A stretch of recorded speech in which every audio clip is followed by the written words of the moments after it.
It's the boom. Hey, how are y'all doing? It is so awesome to have you with us here tonight at the river. We've got a full house once again, and we've got some amazing singers. And you've been asking because he's been out of town, but tonight, Mr. Jonathan Martin, yay, is going to be with us speaking. But it's going to be such a fun night. We're just thrilled. And this is one of the songs, we can't hardly go a week without singing it because y'all request it so much. It says, don't ever count them out. All the praying people.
By the way, while I'm thinking about it, be sure and share the gathering because somebody will love to hear what Jesus is doing, to know that God loves them.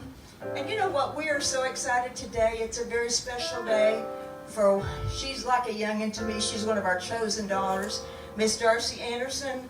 So can we sing a little? Happy birthday to you. Happy birthday to you. Happy birthday.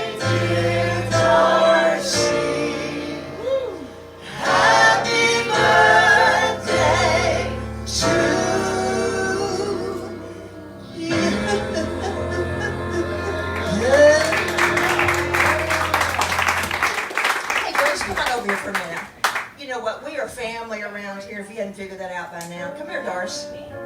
I know you don't want to, but just do it because I asked you. Yeah.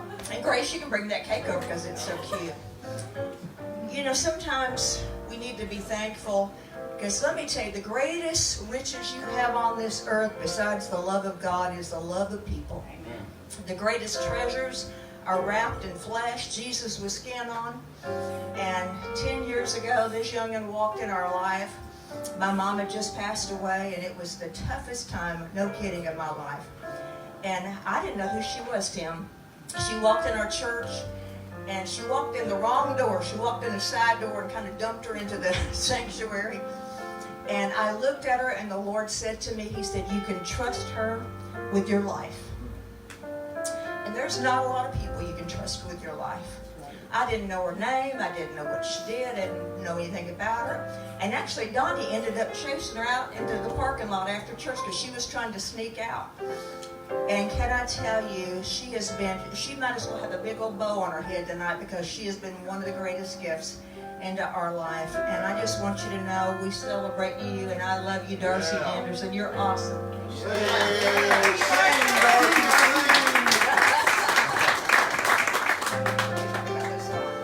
You know, a few weeks ago, we got the opportunity to write with Joseph Habedank for the first time. And his mother-in-law is Adina Vinton Bowman, who we've written with several times. She wrote Praying People with us, and she was a part of writing this song. And it's just one of those songs that kind of gets into your skin and makes you want to do something.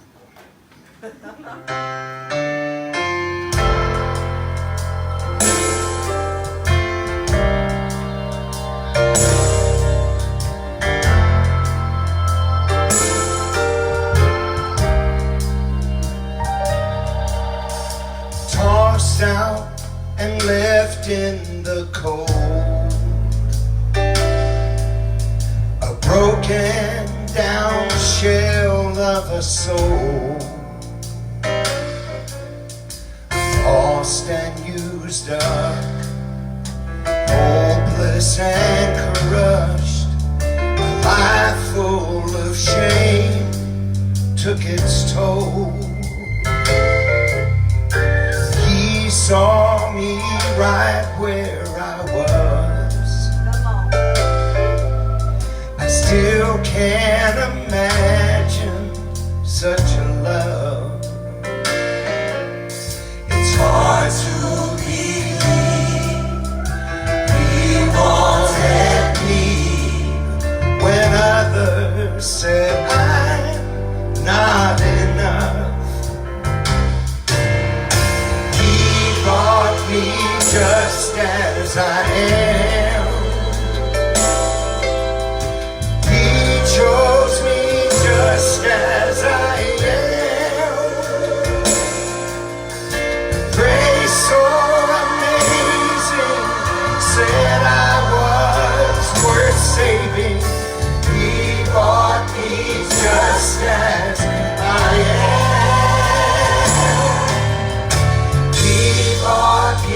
Just as I am.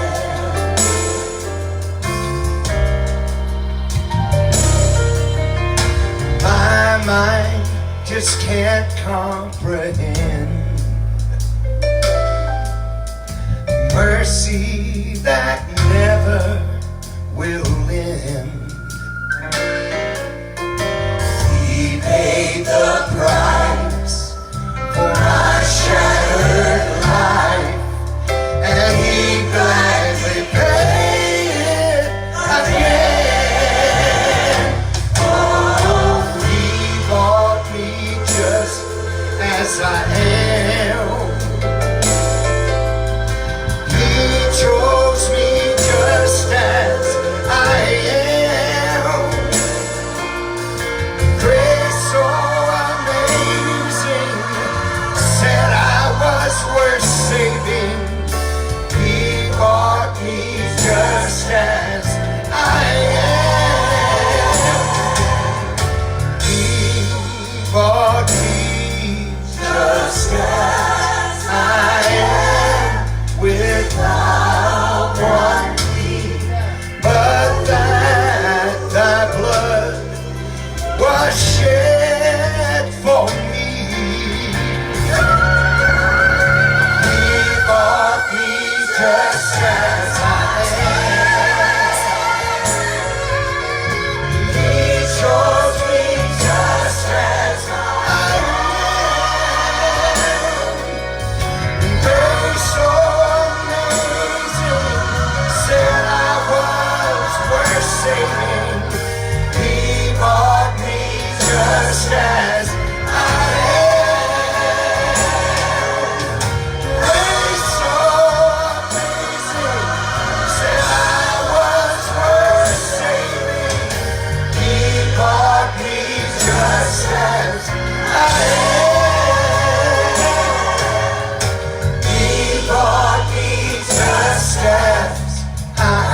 just learning it. But isn't that great?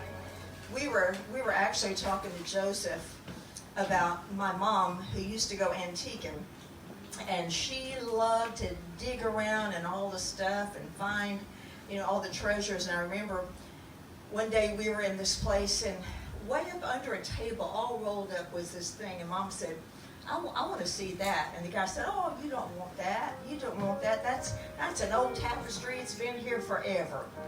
And I said, oh, yeah, I know. I want to see that. And I'll never forget that man unrolling this huge tapestry. And he said, nobody likes that stuff anymore.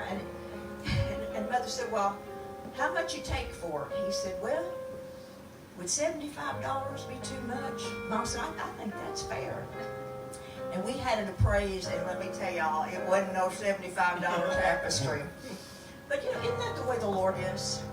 He searches among the stuff. And what may look like it's just old and nobody wants it, it's stuck under a table somewhere. Do you ever feel like that's you? But the Lord says, that's what I want. That's exactly the thing that I want. I see the treasure there. I see the value. Nobody else may see it, but I see the value. Are we singing this song? Oh, I guess we are. Here's one from the past that says, because of whose I am.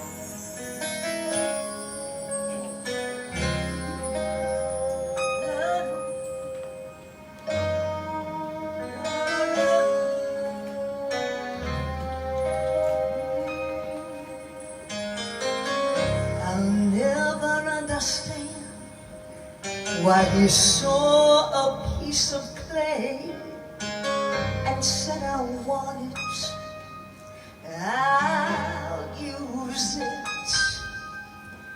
The greatest mystery is that somehow, in spite of me, he said, I'm gonna love you.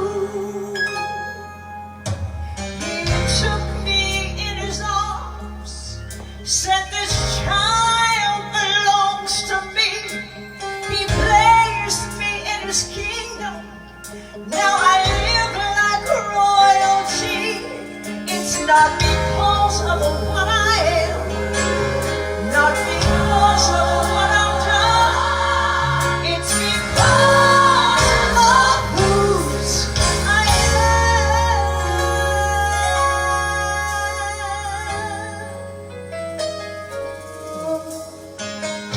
I'll never understand why I was yet a slave. He said he'd buy me, he'd save me. He clothed himself in flesh, became that final sacrifice, so I could know redemption. He took the stripes upon his back so that I can walk in health. Then he broke the chain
from the past. It's not about anything at all that we have done. You know, it's not even about our sin. It's not about us. It's about everything that Jesus has done. I remember when we were writing that song, Richard Roberts had sent us a message. And it was like 50 pages typewritten. And he had preached it. And the whole premise of the message was when he was a young man, first year of college, going to ORU. ORU was the first year. And he decided that he wanted to go buy his first car. He wanted to do it himself. And he had gone to every dealership in Tulsa just about it. And they kept saying, son, it's not that you got bad credit, you have no credit. Because he had lived at home. And so finally, at just about the last dealership, he said, would it help if I said I'm Oral Robert's son? And they said, what kind of car do you want? See, y'all, it's not about who we are, what we've done. It's about whose we are. That we are, our papa, our daddy, I'm telling you what, he is determined to get his blessings to us and through us. He is so good, it's because of whose we are. So quit thinking about it's your behavior. It's your righteousness. Our righteousness is as filthy rags. No, it's all about what Jesus has done. Hallelujah. Are we glad about that? There's nothing we can do that'll make him love us less. Yeah. And there's nothing we can do that'll make him love us more. Because his love toward us, for us, is absolutely unconditional. And don't you love that? Oh, I do love it. I do love it. You know what? I'm so excited. Come get yourself up here. Cute little thing. But Tim Miner is with us tonight. Aren't y'all happy to see Tim Miner here? Come on, give it up, y'all. Last week, y'all were lots more enthusiastic. But Tim Miner, we have known each other a long, long time. And I tell you what, we were separated by some span of years. And when we got back together, it was like we'd never been apart. But what had happened, we were a whole lot nicer when we got back together. Yes. We had learned a whole bunch of stuff. We had learned that all that brokenness, Mark Lowry says it just made broken pots spill more water. And through all that brokenness, we are spilling water all over the place. And I'm so happy. I'm very happy. Did somebody hit a switch? No? Hello? I guess we're still on, aren't we? Yeah, we're still. Oh, there we go. Something's trying to happen. But we're happy. Are you happy? And we are so thrilled. They're going to fix this up here. Something. You should switch it? Try to switch it? It's coming. No. There it is. There you go. There you go. That devil got in that system, didn't he? No, somebody just hit a chord. But we are so happy to have Tim Miner, and we got to go to his house the other night, and to know we're in the same city. I don't have to get on an airplane, go to LA or nothing. But we're all right here in Nashville, and we are loving you. River family, I hope you know the quality of people that come just because they love Jesus and love us. Everybody volunteers, comes and sings and plays. And just because we love, first of all, we just love getting together, and we love to sing these songs. But Tim, talk about what you're going to do, baby boy. Come on up here, girls. Let's do it. This is a song I wrote a long time ago. It says, we all fall down, we all fall down, scrape our knees upon the ground, when our world keeps spinning round, pick up all the pieces, brush the dirt off, look around. No need to frown, 'cause we all fall down. Ooh. When I was a little boy, saw Humpty on the wall, and how the king's men left him there after his great fall. So simple thinking as a child, all he needed was some glue. Then they could put him back together, just as good as new. Sometimes we go through life, we make mistakes, we pay the price, but don't give up your fight. 'Cause anyway, hey, somebody say we all fall down. Say that again. We all fall down. Scrape our knees upon the ground when our world keeps spinning around. So pick up all the pieces, brush the dirt off, look around. No need to frown. Please settle down. 'Cause we all fall down. This is an old song. It says, I feel like going on. I feel like going on. Though trials come on every hand, I feel like going on. Can somebody help me say? That's all it says. I feel like going on. That's it. Say it again. I feel like going on. Though trials come, on every hand, I feel like going on. 'Tis so sweet to trust in Jesus, just to take Him at His word, just to rest upon His promise, just to know thus said the Lord. Somebody say, Jesus, Jesus, how I trust Him, how I prove Him more and more. Jesus, Jesus, precious Jesus, oh, for grace to trust Him more. Tap it and sing that verse again. 'Tis so sweet to trust in Jesus, just to take Him at His word.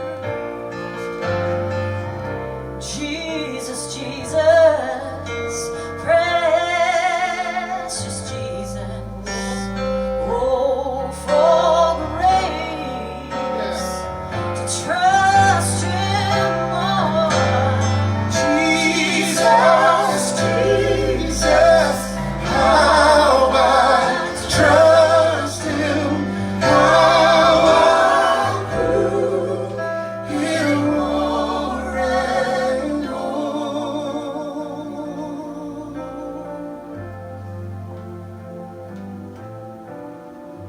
Jesus, Jesus, precious Jesus, all for grace to trust Him more.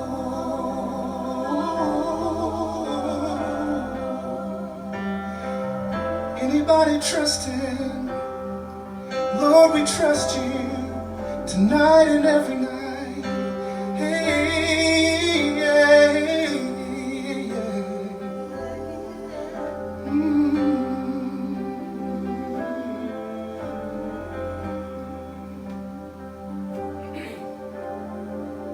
Just to take You at Your word,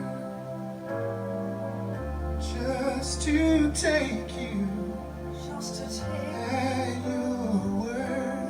at your word. Lord, your word. Lord, your word. Take you at your word. Thank you that you don't take us at our word, but we take you at your Come on. word. We take you at your word.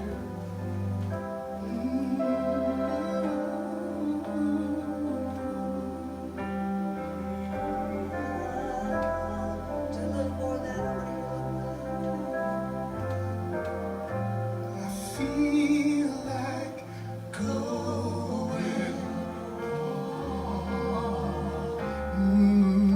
I feel like going home.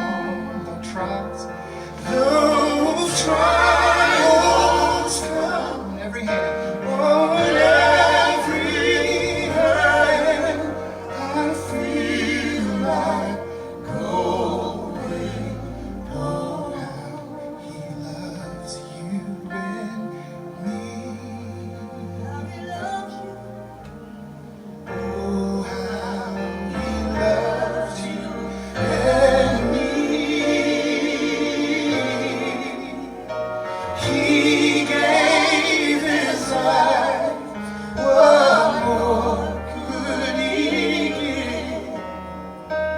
Oh, how he loves you. Oh, how he loves me. Oh, how he loves you and me. Can we do it again? Let's go ahead and say, oh, how he loves you and me. He loves you and me. Oh, how he loves you and me. He gave his life. What more could he give? Oh, how he loves you. Oh, how he loves me. Oh, how he loves you and me.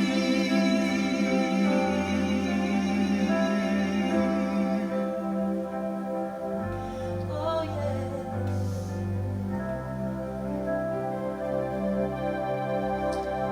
Man, I could get lost in that river. Oh, how he loves you. Oh, how he loves you and me. Thank you, Tim. I love your guts. You know, I really want you, you know, we come in here with a few songs and that's about it, and we don't even get to go through all those. But I want you to know, right smack dab in the middle of everything tonight, that he loves you. And I believe that before this night is over, if you don't feel like it right this minute, you're going to feel like going on. Because you got to love a man like that. And to know that you can trust him, he is trustworthy. I remember when I finally realized I could trust this guy. Now, not in the very beginning, because he was a drunk and he was something else. But about 4 years into our relationship, this Friday, by the way, will be our 38th anniversary. But about 4 years in, when he had had a divine encounter with the real Jesus. I'm talking about the real Jesus, who came into a room where Donnie had all the drug paraphernalia on the desk. I'd left him. He'd been in jail. Got out of jail, and he had bought everything he could think of, and for 3 days went on a binge. But on the third day, he was sitting at that desk, and all of a sudden Jesus walked through the wall. And Jesus said, Donnie, I'm not mad at you. I just want to love you. And Donnie said the love was so extreme, he just kind of curled up in a ball, and all of a sudden he felt the Lord walk into him and through him, and he was instantly sober, delivered. And I tell you what, it has been something to watch him become a man that I can trust. And I do. If Donnie says he's going to be somewhere, he's going to be there. You know, I don't even worry. Is he here? Is he there? No. And if he's 5 minutes late, he'll call me and say, baby, I'm on the way. He's trustworthy. But can I tell you, as sweet and wonderful as he is, there is one that I promise you is trustworthy, and you might as well get up and go on with him, because he will never leave you. His promises are as much threats as they are promises. When he says, I will never leave you, I will never forsake you. If you make your bed in hell, he said, I'll be there. If you run off and go to work at Denny's, he'll be sitting at the counter drinking coffee, because he loves you that much. I want our sweet Renee Martin to come sing a song I don't really even know, but I tell you what, don't y'all love Renee? Don't you love having her here at the river? Would you come sing this song to us, girlie?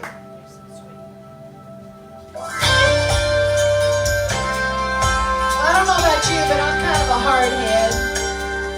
I'm sure God gets tired of dealing with my stubborn will, but I wrote this song about the long, slow surrender. I thought I had all the answers. I had my life figured out. I was full of my self-sufficiency. I left no room for doubt. God had to shake me to wake me. He told me to stop playing games. And when push came to shove, I surrendered to love. And I've never been the same since I laid down my life for the Lord. Now I live by the light of His word. Yes, I do, 'cause no greater love has been given than to lay down His life for a friend. So I lay down my life for the Lord.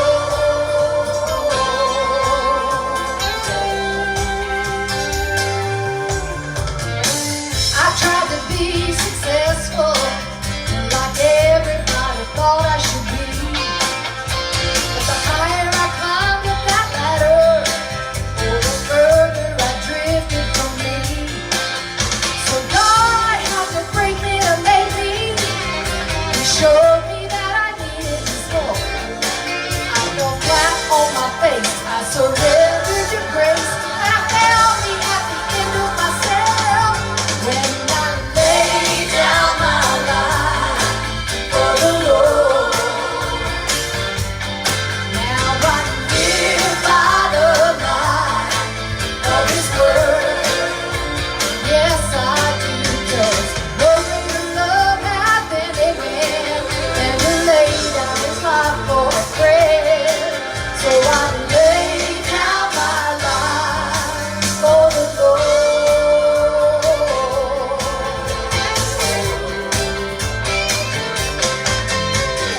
I laid down my life on the day that I got saved, yeah.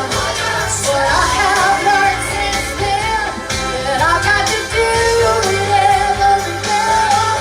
So I lay it all down, 'cause I know I got to lay it down. Oh, I'm glad to lay it down for my Lord. I will lay down my life for the Lord. And I'll live by the light of His word.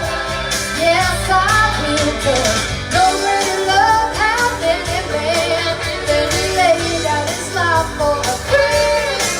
So I lay down my life. I lay down my life. I lay down my life for the Lord.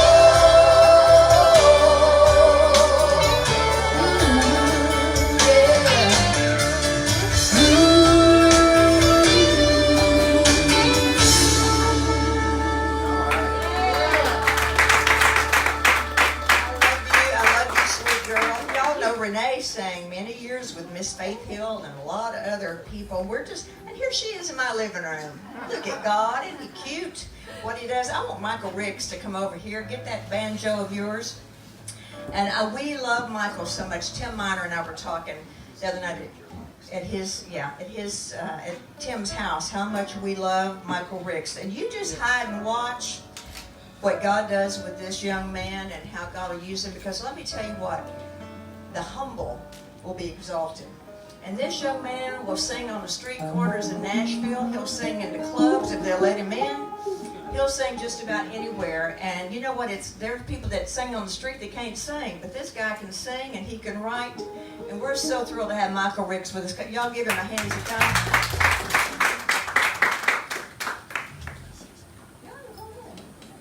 Thank you all again, and I want to say thank you to Donnie and Reba, and to you all who voted for me with Nash Next. I got accepted into the next round. And, well, they did end the voting time. It did end, but I'm going to be playing at Florida Georgia Line's FGL House in downtown Nashville on the 16th. So if you happen to be in the area, come out and see us at 7 o'clock. So. That's great, buddy.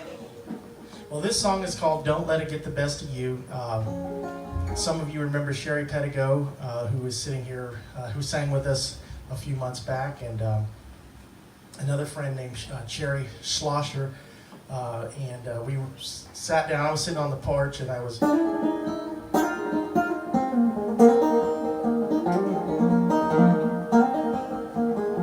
And that's like the first part I came up with. Don't let it get the best of you. And then God turned it into the song it is today. So here we go.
The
I tell you what, this past week I found myself, Aubrey, why don't you get ready to sing, sweetheart?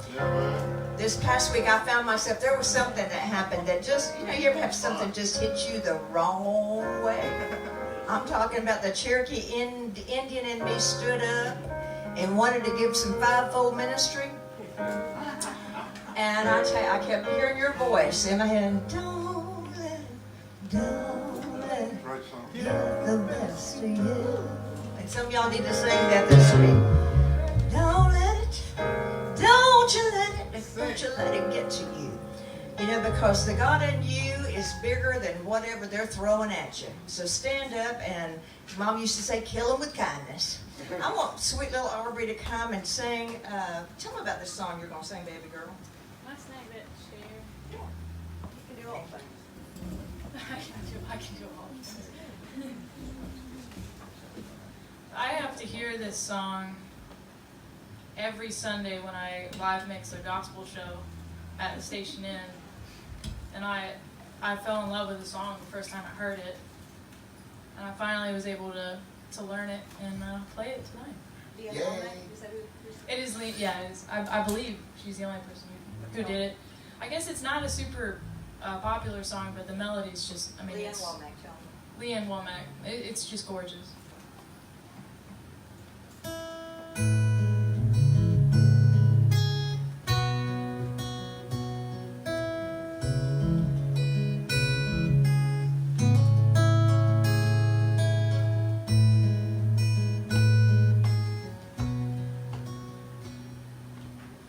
Try and put your arms around a 100-year-old tree.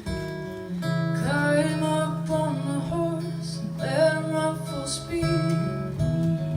Take a look down at the pool, 30,000 feet on your next flight.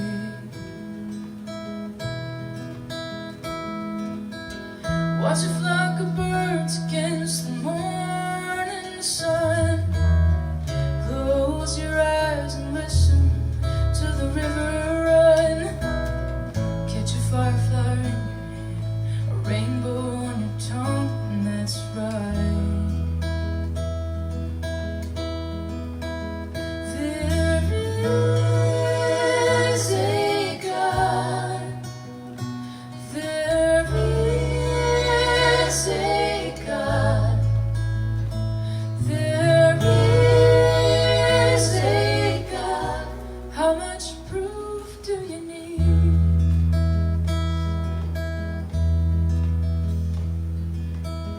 Plant a seed and see what comes out of the ground. Find the heartbeat on your baby's ultrasound. In a few years, hear him laughing, and don't it sound like a song?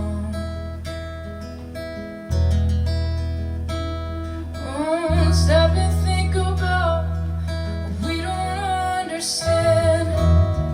Things like life and love and how the world began. Hear the doctors say he can't explain, but the cancer's gone. There is a God. There is a God. There is a God. How much proof do you need?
get it for me, I'd be calling her saying, girlfriend, that is awesome.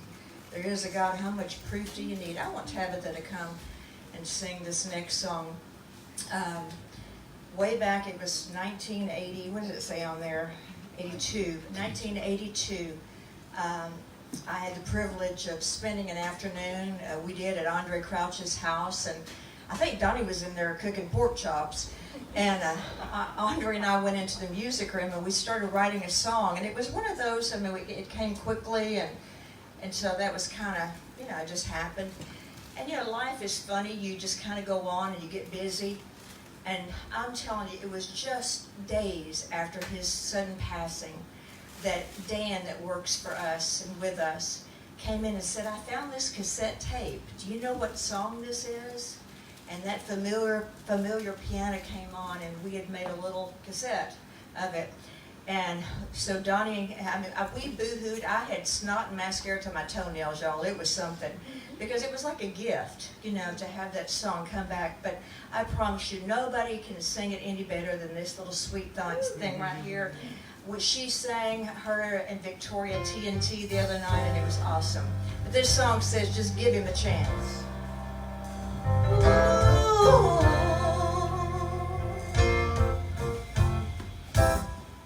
Give him a chance. Give him a chance. He understands. Give him a chance.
course, we are not in a hurry tonight.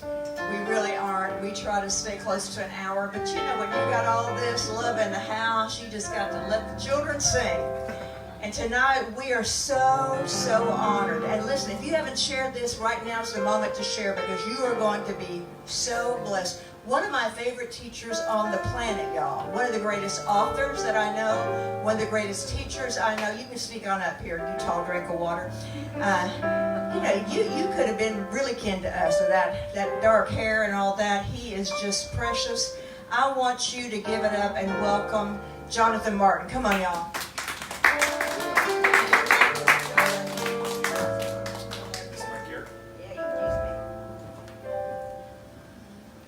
Well, hey y'all. Hey. What a magical night. I don't feel like following any of that at all. I was just, I mean, I love every Tuesday night here at the river, but somehow tonight especially ministered to my own soul. When Tim was leading us in that one song, I just jumped out of my head, that beautiful chorus. Tis so sweet. Yeah, I was just so like, that's just so what my heart needed. So I'm off in a happy place right now, but I'm really glad to be with you guys. I'll dive right in. Mark chapter 5. I won't take a long time tonight, but I did want to just direct your attention to a text that's been on my mind for a number of different reasons these last couple of days. Mark chapter 5, beginning with verse 1. They came to the other side of the sea, into the country of the Gerasenes. And when he got out of the boat, immediately a man from the tombs with an unclean spirit met him, and he had his dwelling place among the tombs, and no one was able to bind him anymore, even with a chain, because he had often been bound with shackles and chains, and the chains had been torn apart, and the shackles broken in pieces, and no one was strong enough to subdue him. Constantly, night and day, he was screaming among the tombs and in the mountains, and gashing himself with stones. Seeing Jesus from a distance, he ran up and bowed down before him. And shouting with a loud voice, he said, "What business do we have with each other, Jesus, Son of the Most High God? I implore you by God, do not torment me." For he had been saying to him, "Come out of the man, you unclean spirit." And he was asking him, "What is your name?" And he said to him, "My name is Legion, for we are many." And he began to implore him earnestly not to send them out of the country.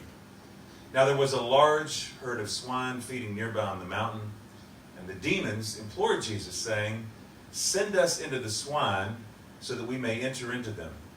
Jesus gave them permission, and coming out, the unclean spirits entered the swine, and the herd rushed down the steep bank into the sea, about 2,000 of them, and they were drowned in the sea. Their herdsmen ran away and reported to the city and the country. The people came to see what it was that had happened. They came to Jesus and observed the man who had been demon-possessed sitting down, clothed and in his right mind, the very man who had been called Legion, and they became frightened. Those who had seen it described to them how it happened to the demon-possessed man and all about the swine. And they began to implore Jesus to leave their region. As he was getting into the boat, the man who had been demon-possessed was imploring him that he might accompany him. And he did not let him, but instead said to him, "Go home to your people and report to them what great things the Lord has done for you and how he had mercy on you." And we'll stop right there. I know that's kind of a long text. It's awesome, y'all. It is awesome. It is. It was one. There's so many different angles to this. I think, and I don't necessarily want to talk explicitly so much about the devil per se, although I will say I do believe in some form. I don't know entirely how to explain it. I'm not an expert on these things. You know, we have people in the church who feel like they're devil experts and whatnot. Kind of demon busters type deal. I don't claim to be an expert on such matters, but I do think there's a force of evil at work in the world that's greater than some of its parts.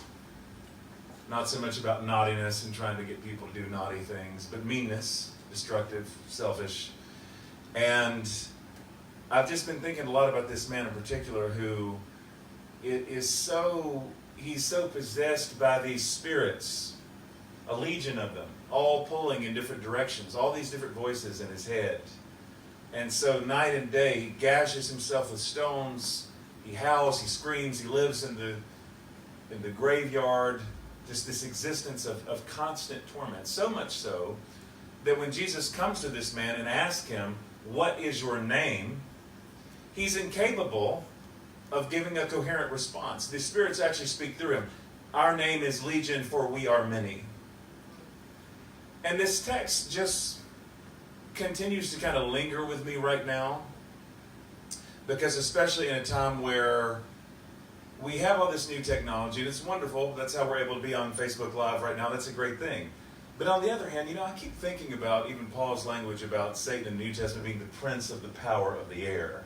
Right. There's an awful lot of things in the air right now. Yeah. There's an awful lot of voices competing for our attention. A constant stream. And somehow between my Twitter feed, which is probably where I am the most, I laugh a little bit when some of my friends somewhat jokingly call me the Twitter pastor. I love Twitter. I love all these things. But there's also like these ways in which I feel like my attention gets so fractured and pulled in so many different directions. I just think maybe now more than ever we're prone to this kind of living where the voices so just kind of suck us in. Come on. That you utterly lose any real sense of your own identity.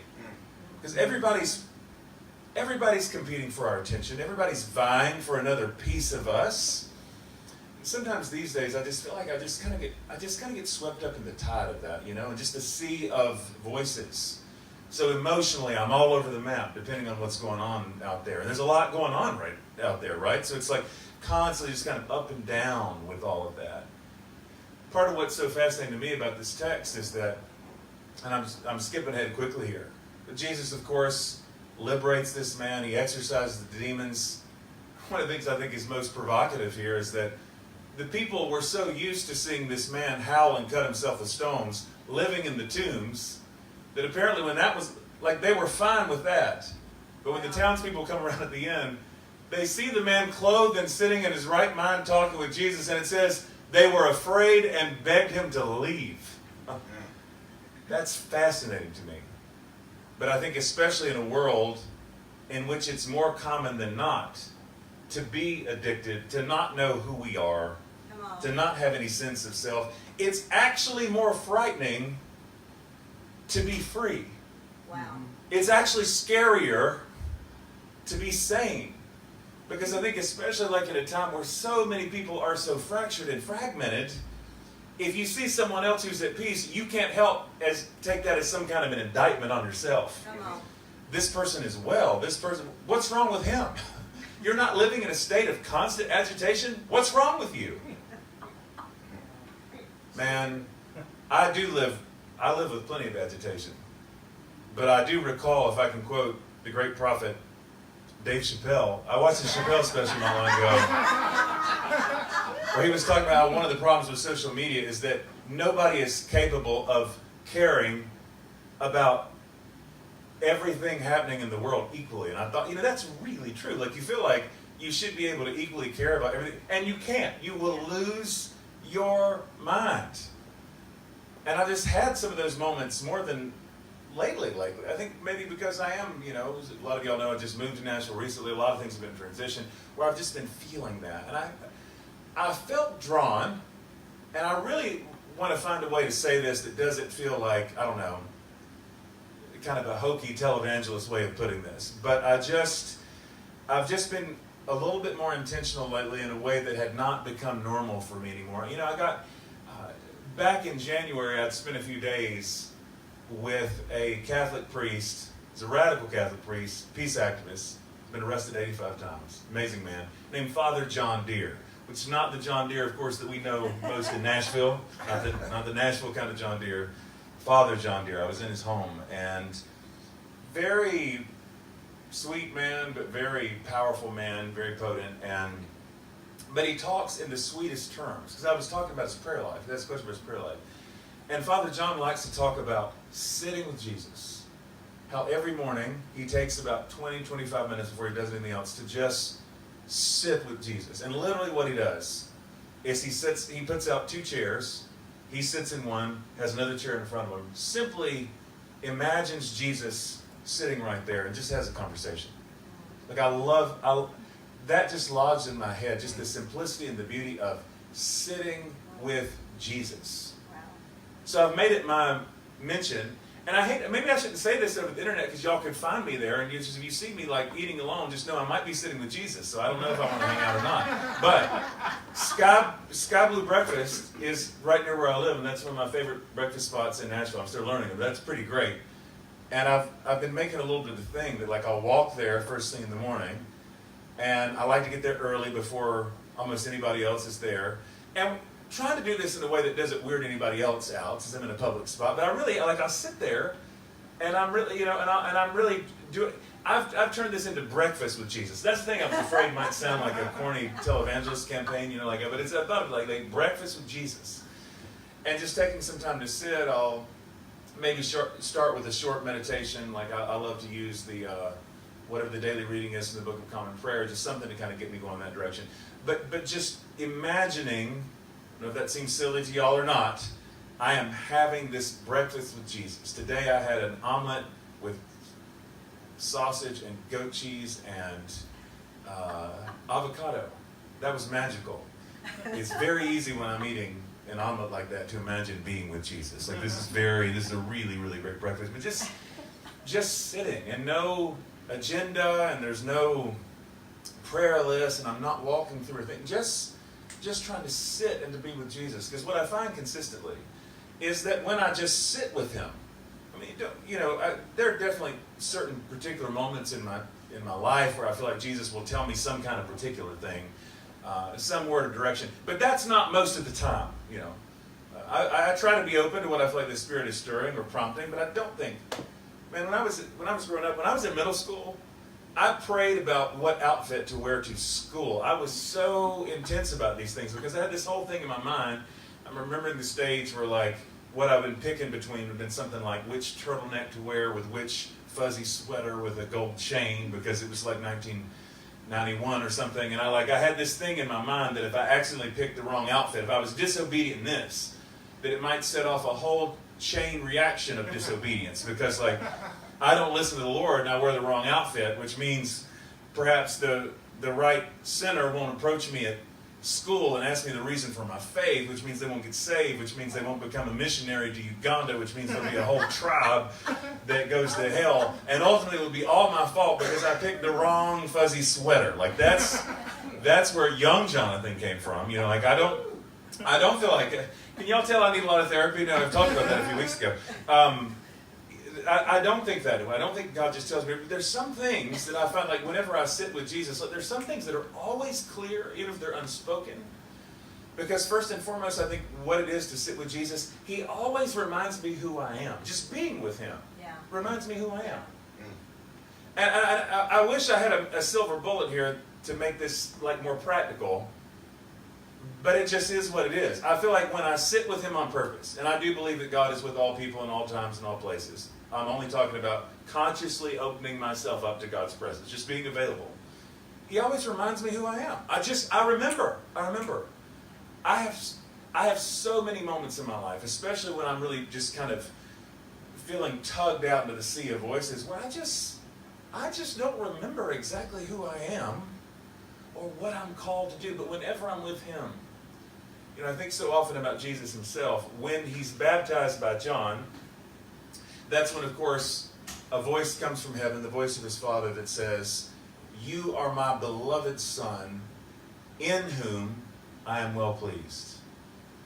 And part of what I love about that is that this is, of course, long before Jesus has passed any of the tests and trials. He's not yet passed the test in the wilderness. He's not yet proven himself to be faithful even unto death on the cross. None of those things. This is before Jesus has launched his public ministry. But the first recorded words that we have of the Father about his Son, this is the baseline. You are my beloved Son, in whom I am well pleased. Yes. Not by whom, because it's not about behavior. In whom. I delight in the fact that you exist. The ground floor of your existence is you are my beloved. Your beloved son, your beloved daughter. It is who you are. It is what you are. It is all you are. And I find that when I get back to those kind of moments, it's like all of a sudden I remember, I am God's beloved. I am the object of God's affection. Donnie said it so beautifully earlier, nothing I can do to make him love me any less, nothing I can do to make him love me any more. And it's amazing how just to sit with him and to settle into that reality changes how I look at the whole world. Doesn't necessarily make my life one bit better circumstantially. The same stuff is still happening. And it doesn't always change the world, but it so radically changes how I see the world, how I experience the world. When I realize that I'm God's beloved son, that nothing shifts, nothing ever changes. One of my favorite quotes, the great Catholic priest Henri Nouwen said, one of the great tragedies of human life is that we're always forgetting who we are.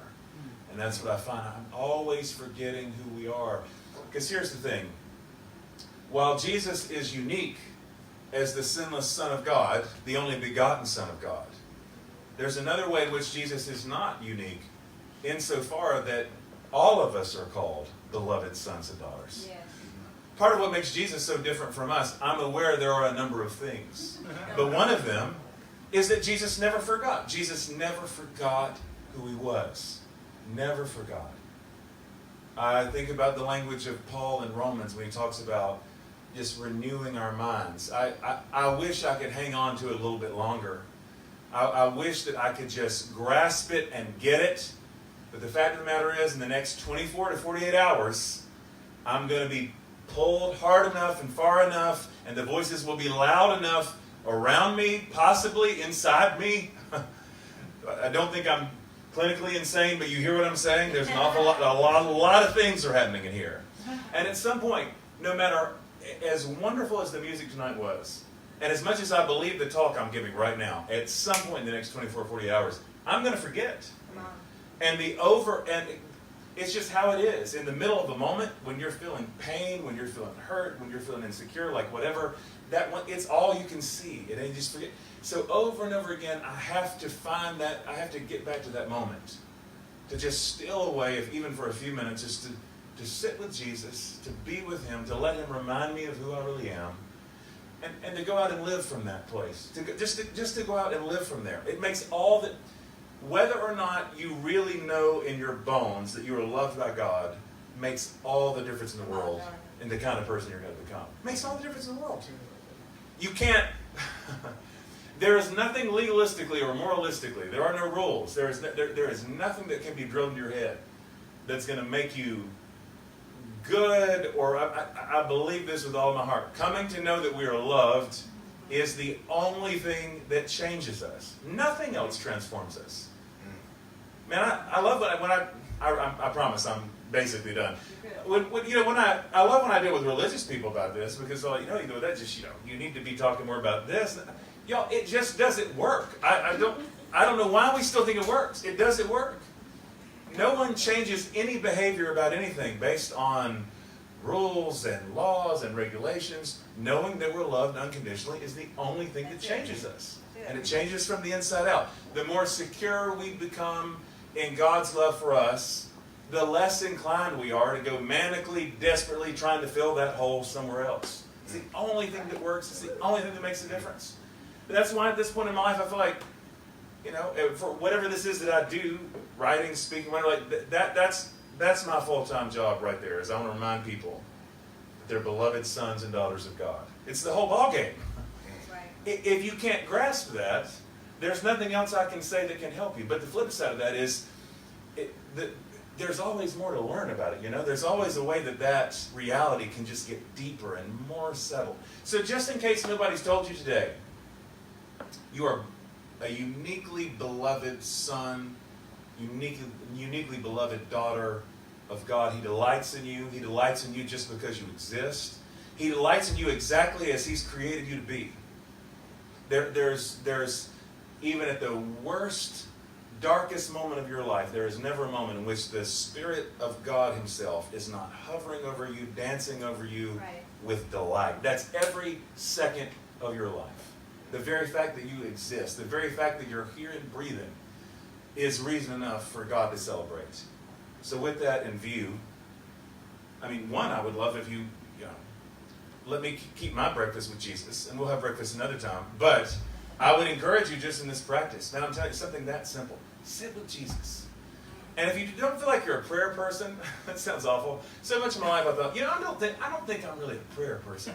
Because I so fundamentally misunderstood what prayer was. Like especially the way I learned to pray, praying was hard work. Just working myself up into a lather. I have a lot of churchy things to say. Hard work. Man, I mean, how can you possibly enjoy that, right? But the more I came to believe that prayer, and this is something what Paul means when he talks about praying without ceasing, it's just a way of being in the world with God.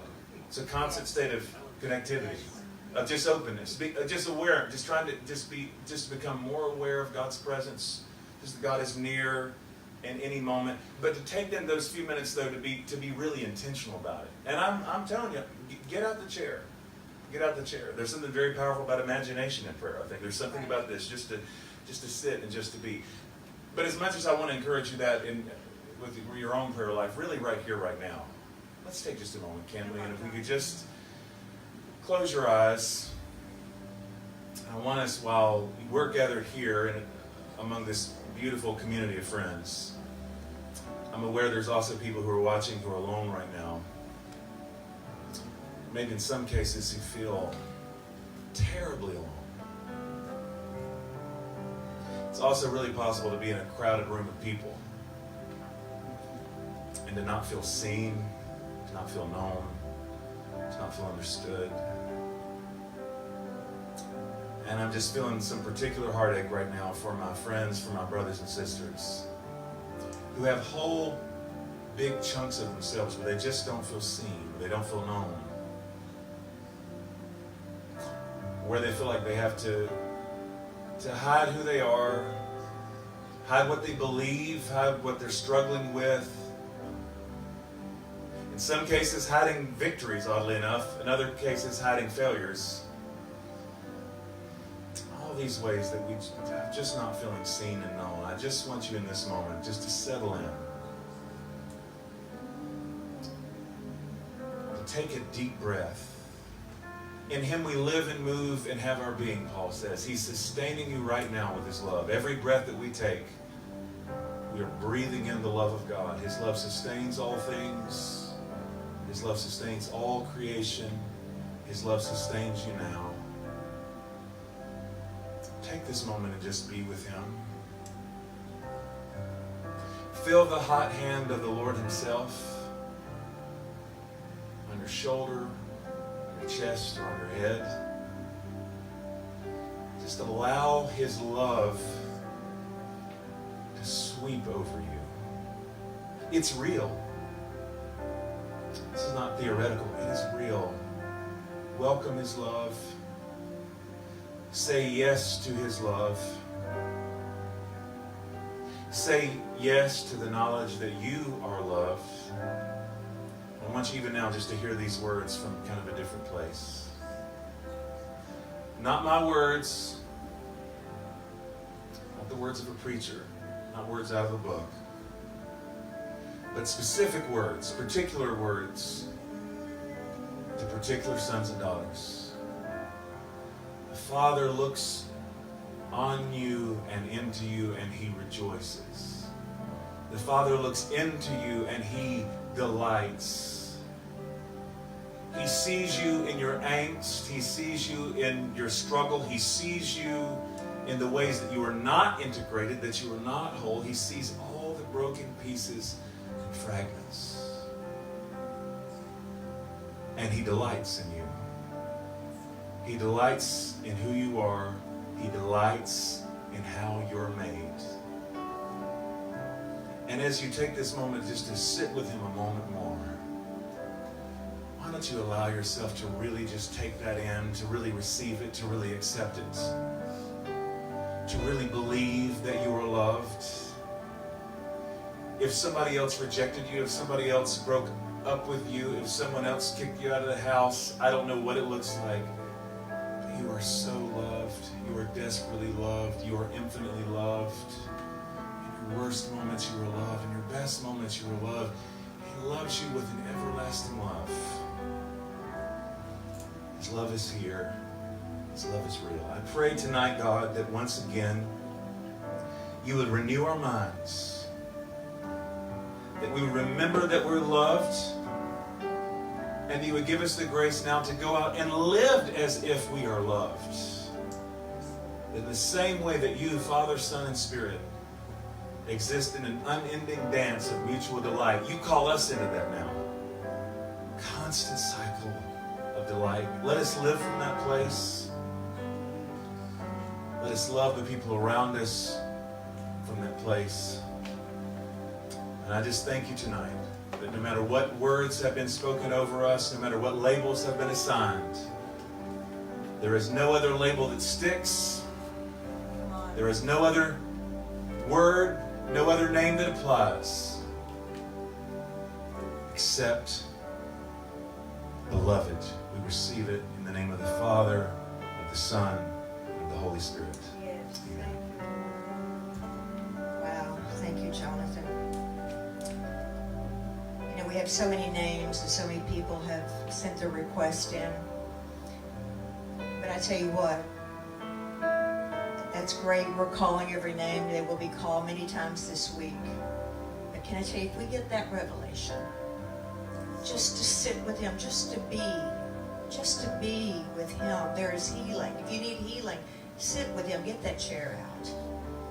If you need your heart to be mended, sit with him. We got to write a song about that, Jonathan. I'm telling you, there's a song in that. Sit with him. I mean, it's great that we pray, and it's great, but sit with him. He is the healer. He is the restorer. He is the beloved. He is your Savior. Sit with him. Wow. Some of you that, I have several of you that send prayer requests every day. We love that. But I tell you what, whatever I write back and encourage you with, there's nothing that's going to be as powerful as what Jesus will say personally to you. You know, some of you may say, well, how do I get there? Well, I was thinking today about the scripture that says, enter his gates with thanksgiving in your heart. We were talking to a couple this week that are in challenge. And I said, why don't you just start writing down 5 things a day that you're thankful for? Because some of us, we want to ascend the hill of the Lord. We want to get up and get glory goosebumps. But can I tell you, the gateway, the doorway, the message says, enter with the password, thank you. We all have access. You know, if we want to get on, you know, everybody that comes in here, what's the password?